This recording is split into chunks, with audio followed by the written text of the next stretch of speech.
بيوتهم ولعنة الله على أعدائهم أجمعين من يومنا هذا إلى قيام يوم الدين. بسم الله الرحمن الرحيم. يا أيها الذين آمنوا كتب عليكم الصيام كما كتب على الذين من قبلكم لعلكم تتقون. صلوات.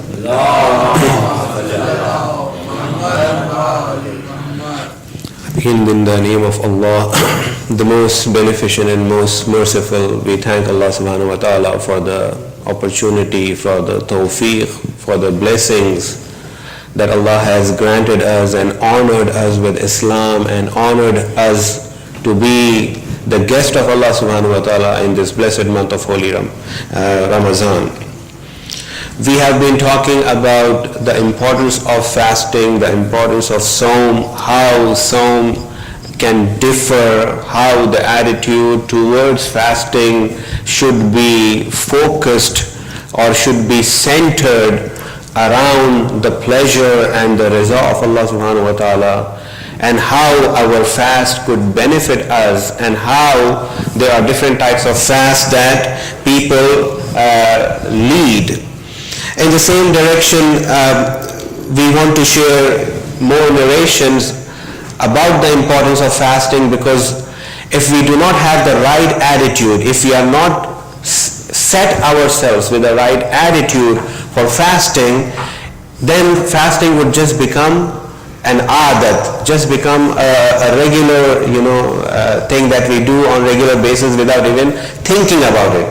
It would just become like standing on a red light.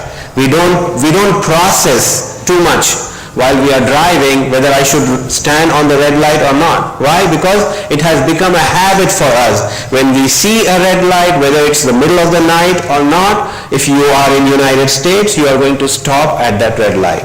I would differ that when it comes to India and Pakistan. Nobody stops at any red lights over there.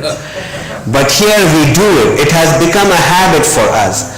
So fasting should not become a habit. It should be a conscious decision that we have taken, and that decision is based on a precaution and the measures and the cure that we are expecting out of this fast.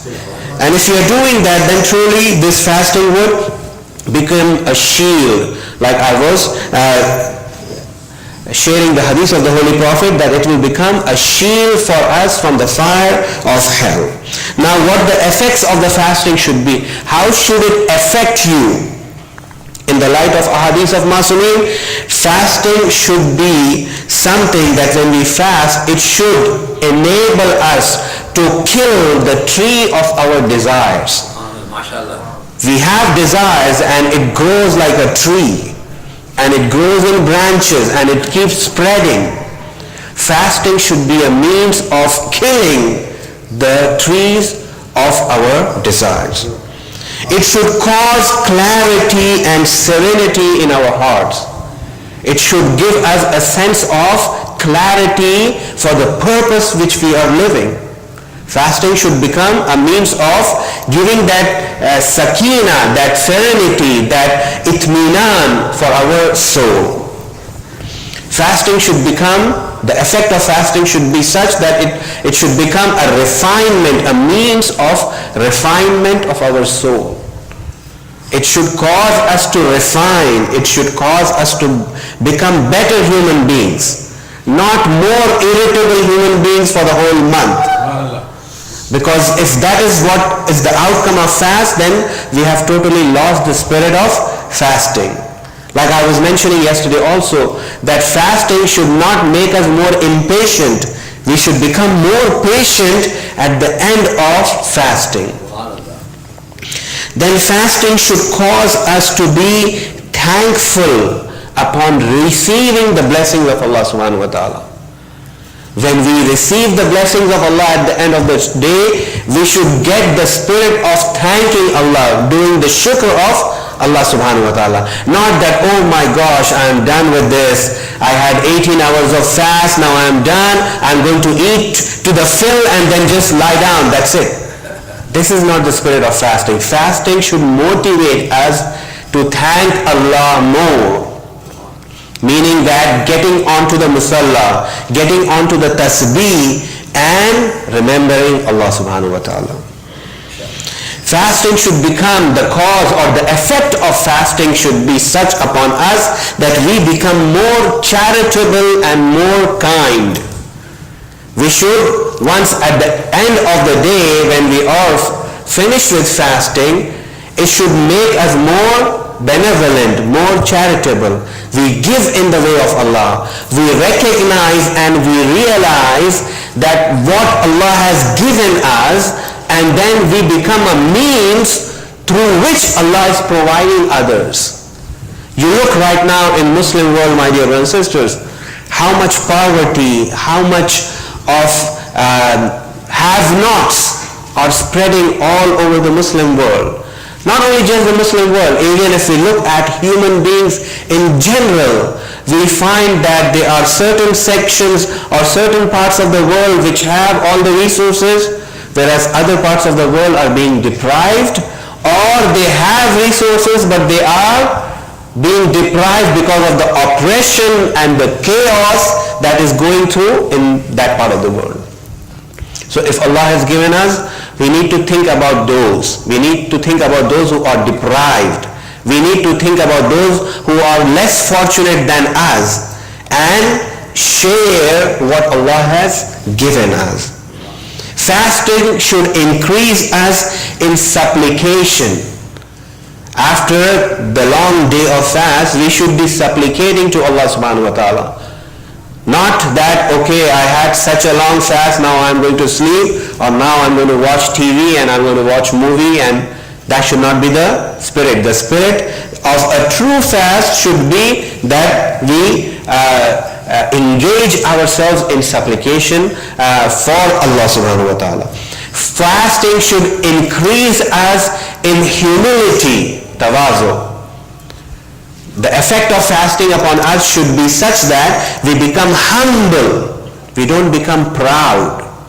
We don't brag about even our divinity. If we feel that we are getting in the direction of divine, we should not be bragging about that. Rather, we should be humble. We should bend forward with humility, embracing others, being inclusive of others, trying to bring those to a higher front of iman and yaqeen, that if we have attained that iman and yaqeen. Fasting, the effect of fasting is lamentation.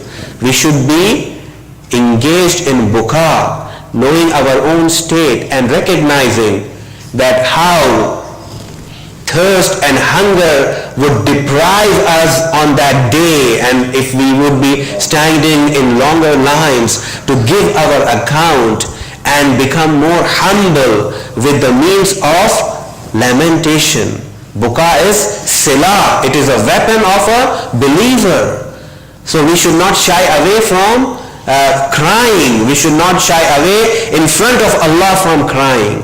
Because if we ask Allah and if we are humble while we are asking Allah subhanahu wa ta'ala, we might not deserve something, but because of our humility, Allah subhanahu wa ta'ala is going to grant us. Allahumma salli ala Muhammad wa ala.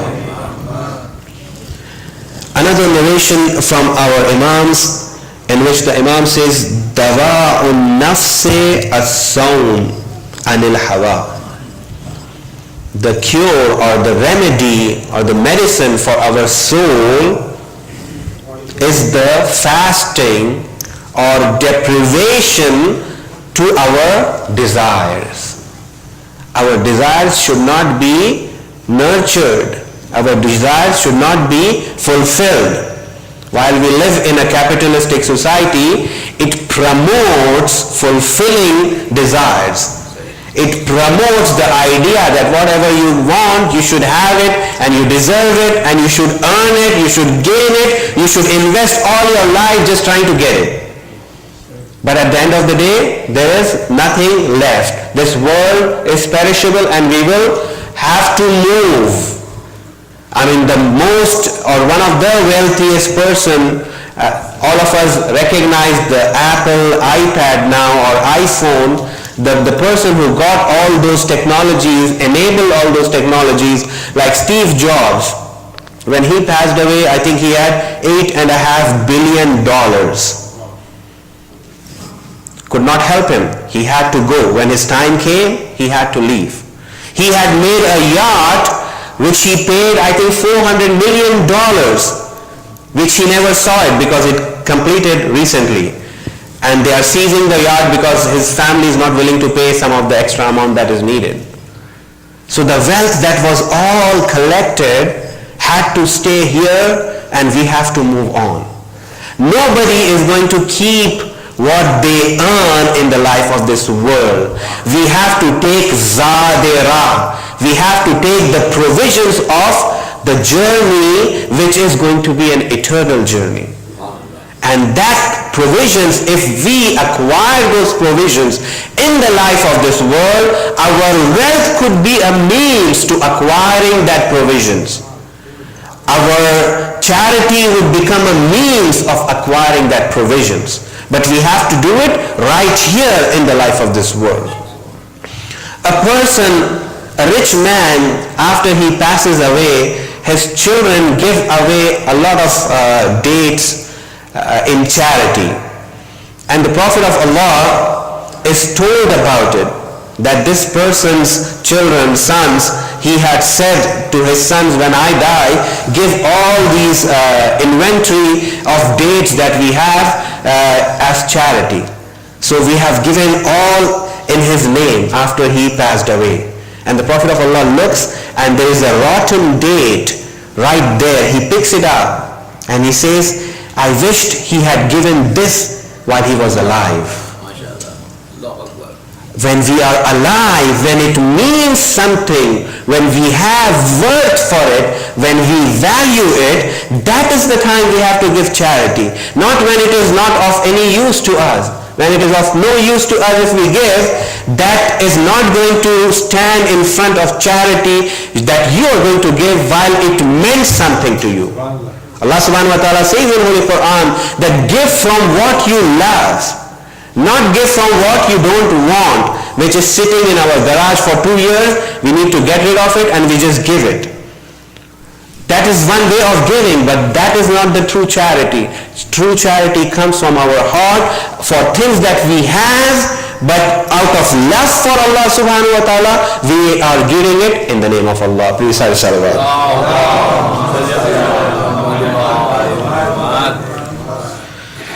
Another hadith in which the Imam is showing the signs of those who act. لِلْعَامِلْ ثَلَاثُ عَلَامَاتٍ. A person who acts, he has 3 signs. A person who acts. What are those alamat? What are those signs?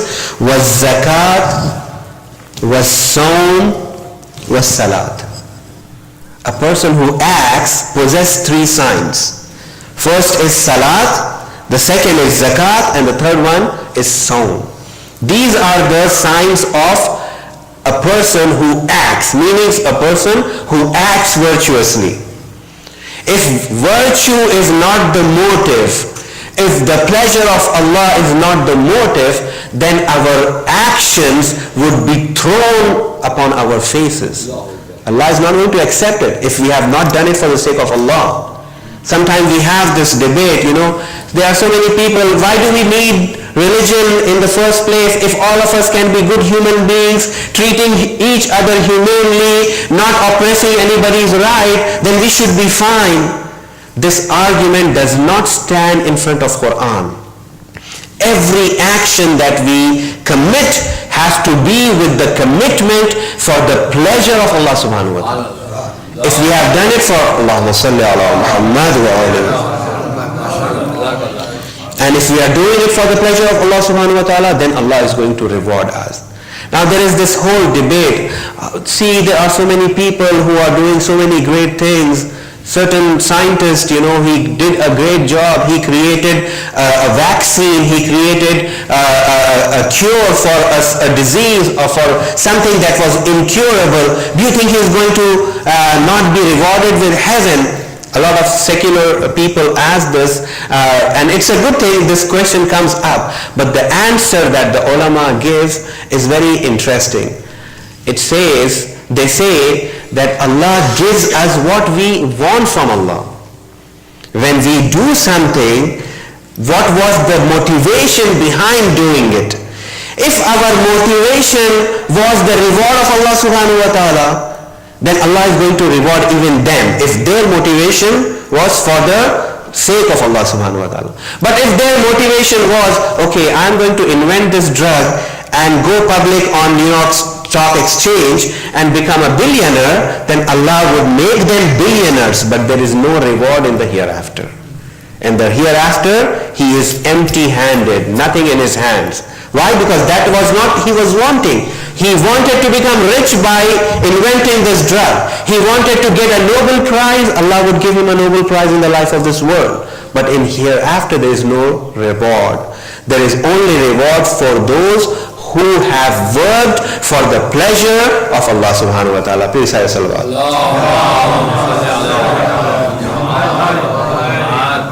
This is a verse of Holy Quran in which Allah subhanahu wa ta'ala says, فَأَعْرِضْ أَمَّنْ تَوَلَّى مِنْ ذِكْرِنَا وَلَمْ يُرِدْ إِلَّا الْحَيَاةَ الدُّنْيَا.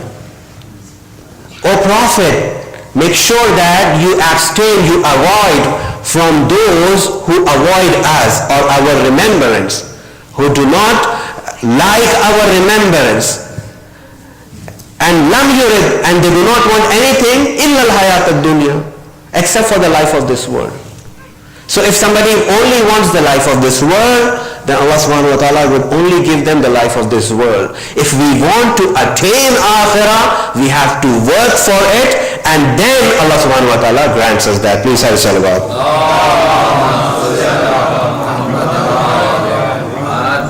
So every, in Quran we find our actions or ibadat have a special effect. For example, if we look at salat, inna salata tanha anil fahsha wal munkar. What does salat do? Salat makes us it refrains us from transgressing the boundaries of Allah subhanahu wa ta'ala. Salat is a means through which we will be protected from not doing things that Allah does not want us to do. But then, don't we find so many people who are worshipping, praying, and yet they are committing heinous acts? Why is it so? Because their salat is not a true salat for Allah subhanahu wa ta'ala. They have not attained the essence of salat. Just like that, song is also like that, fasting is also like that. If we want to truly benefit from the effects of fasting that Allah has kept upon a Sa'im, the one who fasts, then we need to work with the spirit with which Allah wants us to be fasting. And if we do it, then obviously we will be benefiting. Otherwise, we will be just wasting our energies. Please say salawat.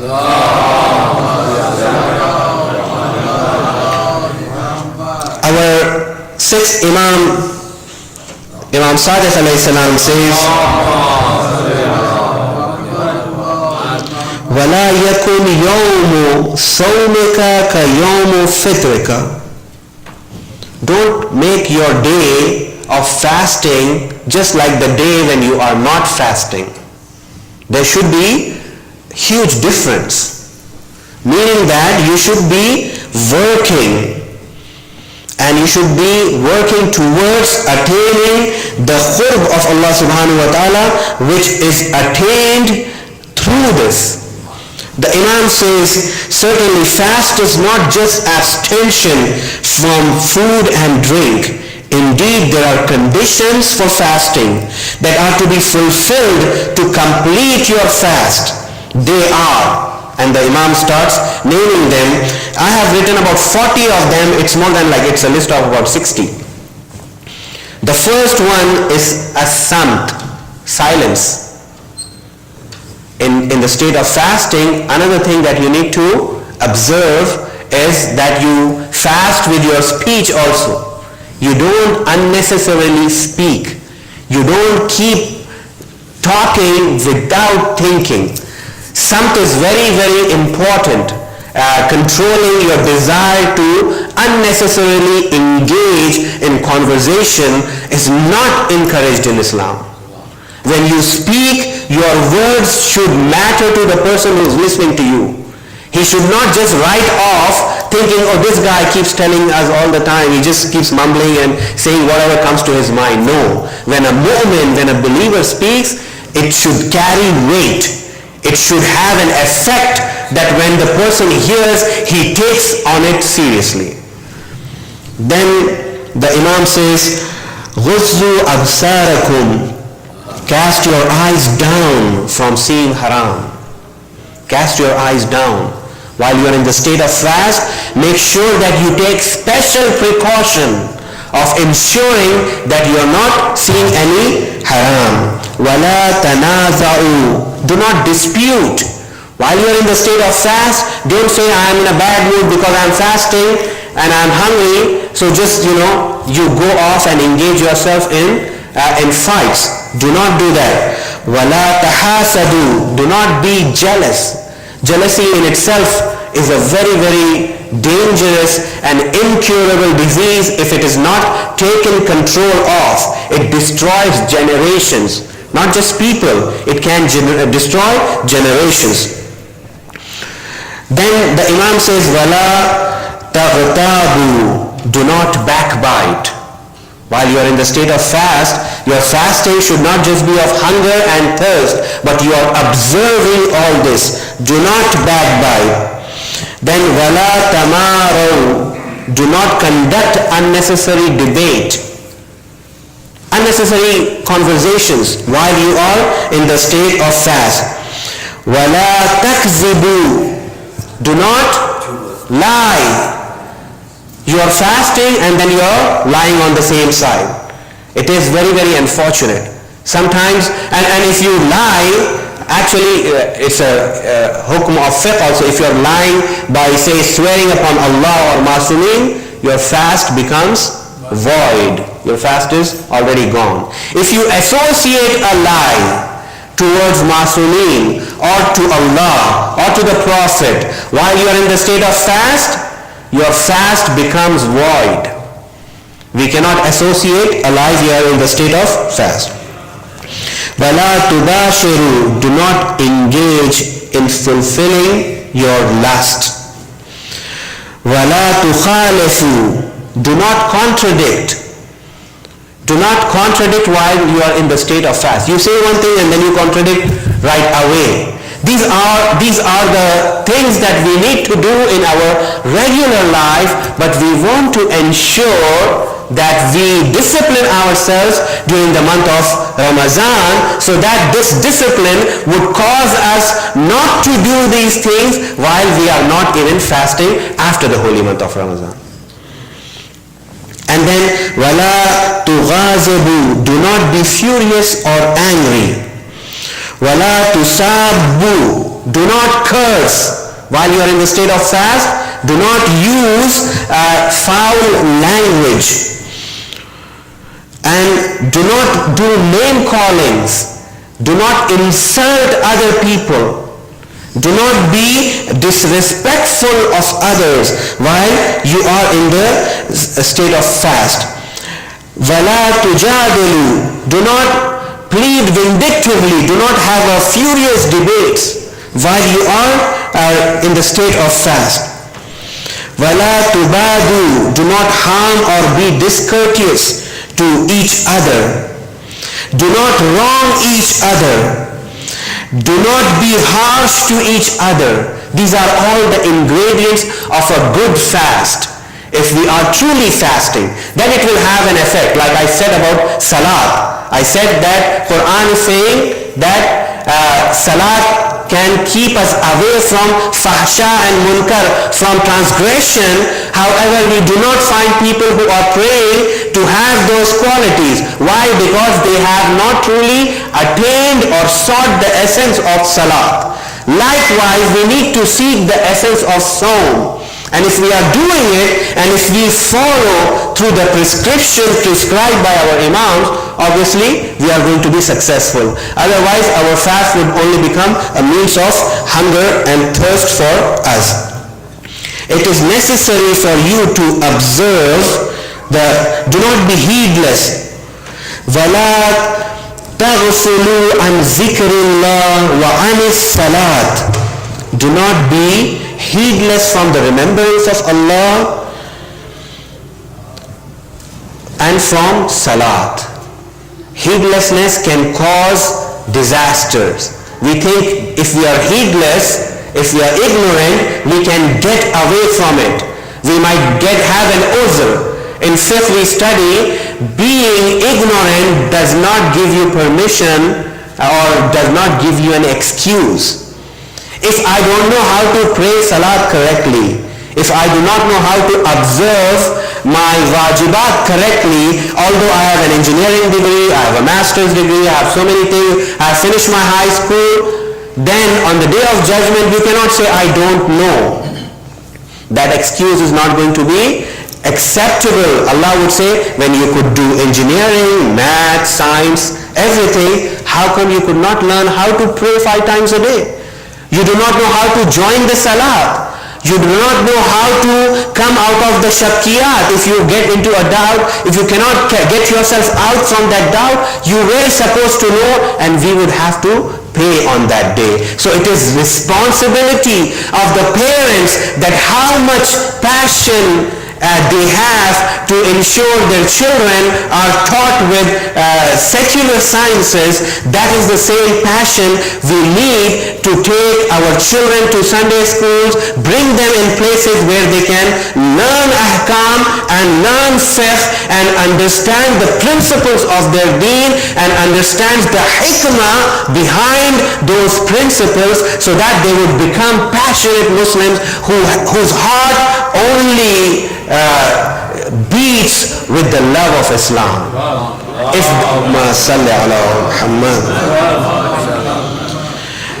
last 2-3 things I have to finish in another 2 minutes. These are very, very important that we have to observe. وَالْزَمُوا الصَّمْتَ وَالسُّكُوتَ وَالْحِلْمَ وَالصَّبْرَ. It is necessary for you to observe silence, quietness, forbearance and patience. وَالصِّدْقِ, truthfulness. This is our Imam saying, in the state of fast, we have to observe. These are all the lawazimat of being a sign, fasting. وَمُجَانَبَةَ أَهْلِ الشَّرِّ, avoid the company of corrupt. While you are in the state of fast, you cannot say, he's just my friend, I don't do anything what he does, I'm just hanging out with him. No, avoid the company of those who are corrupt while you are in the state of fast. وَاجْتَنِبُوا قَوْلَ الزُّورِ, avoid quoting the oppressors. While you are in the state of fast, do not be fascinated by those who are oppressors and quote them.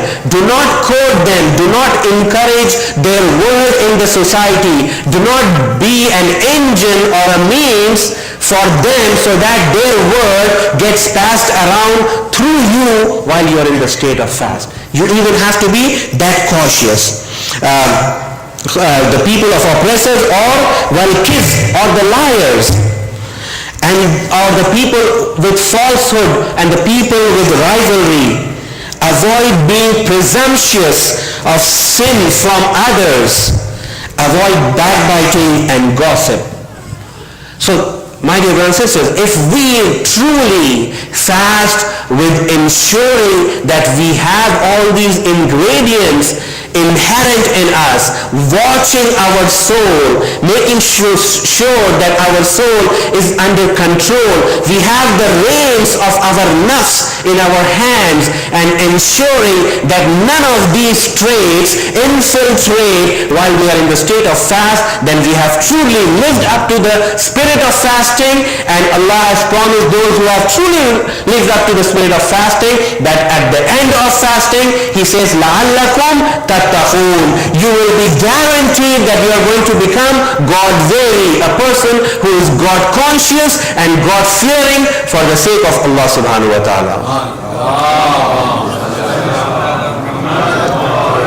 We ask Allah subhanahu wa ta'ala to to inspire us and help us in this holy month of Ramadan to truly become those who are fasting for the pleasure of Allah subhanahu wa ta'ala.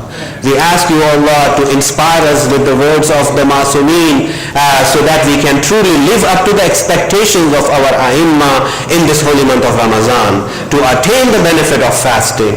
We ask you, Allah, to hasten the reappearance of the Imam of our time and make us the true followers of the Imam of our time. We ask you, Allah, to protect the life and the property and the dignity of believers wherever they are. We ask you, Allah, to cure those who are sick in our community and to forgive those who have passed away from our community. Please recite the Surah Fatiha for the souls of all the marhumeen and especially for the marhumeen of the sponsors of tonight program, Jafari Begum, Binte Sayyid Tahir Hussain, Sayyid Ali Awsat,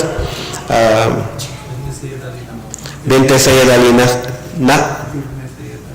Ibn Sayyid Ali Nakhi, Badrun Nisa Begum, Binte Wali Muhammad, Dilnaz Kazmi, Binte Ghulam Hussain. Bismillah ar-Rahman ar-Rahim. Ar-Rahman. Salatu al-Muslim.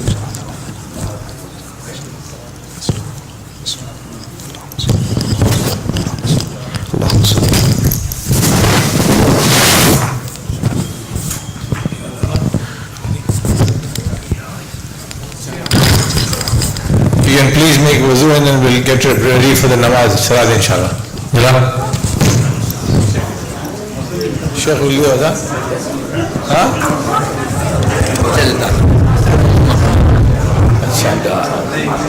Assalamu alaikum.